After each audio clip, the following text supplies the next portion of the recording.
ലോകത്തിലെ വൻ ശക്തികളുടെ നേതാക്കൾക്ക് ഇപ്പോൾ ബെയ്ജിങ്ങിലേക്ക് വല്ലാത്തൊരു ആകർഷണമാണ്. അമേരിക്കൻ പ്രസിഡന്റ് ഡൊണാൾഡ് ട്രംപ് തന്റെ ചൈന സന്ദർശനം കഴിഞ്ഞ് വിമാനം കയറിയതിന് തൊട്ടു പിന്നാലെ റഷ്യൻ പ്രസിഡന്റ് വ്ളാഡിമിർ പുടിൻ ചൈനയിലേക്ക് തിരക്കിട്ട യാത്ര തിരിക്കുകയാണ്.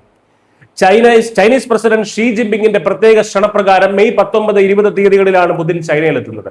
റഷ്യൻ വിദേശകാര്യ മന്ത്രാലയമാണ് തങ്ങളുടെ ഔദ്യോഗിക ടെലഗ്രാം ചാനലിലൂടെ ഇക്കാര്യം സ്ഥിരീകരിച്ചത്.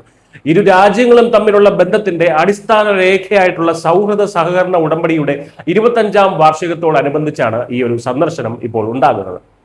സന്ദർശനത്തിനുള്ള ഒരുക്കങ്ങൾ പൂർത്തിയായതായും അവസാന മിനുക്കുമണികൾ മാത്രമാണ് ബാക്കിയുള്ളതെന്നും ക്രെംലിൻ വക്താവ് ദിമിത്രി പെസ്കോവ് റഷ്യൻ വാർത്താ ഏജൻസി ആയിട്ടുള്ള ടാസിനോട് നേരത്തെ തന്നെ വ്യക്തമാക്കിയിട്ടുണ്ടായിരുന്നു.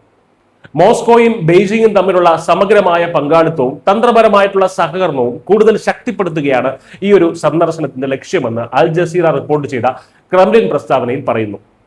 ഉന്നതതലത്തിലുള്ള ഒരു സംയുക്ത പ്രസ്താവനയിലും മറ്റു സുപ്രധാന ഉഭയകക്ഷി കരാറുകളിലും ഇരു നേതാക്കളും ഒപ്പുവെക്കും.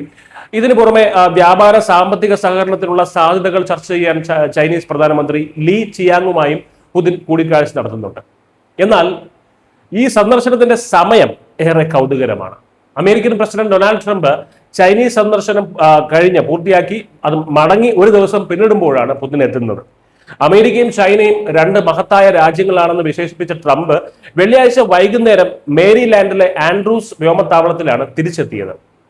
200 ബോയിംഗ് വിമാനങ്ങൾ വാങ്ങാനുള്ള ചൈനയുടെ തീരുമാനവും ഭാവിയിൽ 750 എണ്ണം കൂടി വാങ്ങുമെന്ന വാഗ്ദാനവും അമേരിക്കൻ കാർഷിക മേഖലയ്ക്ക് ഗുണകരമാകുന്ന മറ്റ് കരാറുകളും ഉൾപ്പെടെ വമ്പൻ വ്യാപാര നേട്ടങ്ങൾ ഉണ്ടാക്കി എന്നാണ് ട്രംപ് അവകാശപ്പെടുന്നത്. ഈ വർഷം 3 തവണയെങ്കിലും ട്രംപും ഷീയും തമ്മിൽ കൂടിക്കാഴ്ച നടത്തുമെന്നാണ് പ്രതീക്ഷിക്കുന്നത്.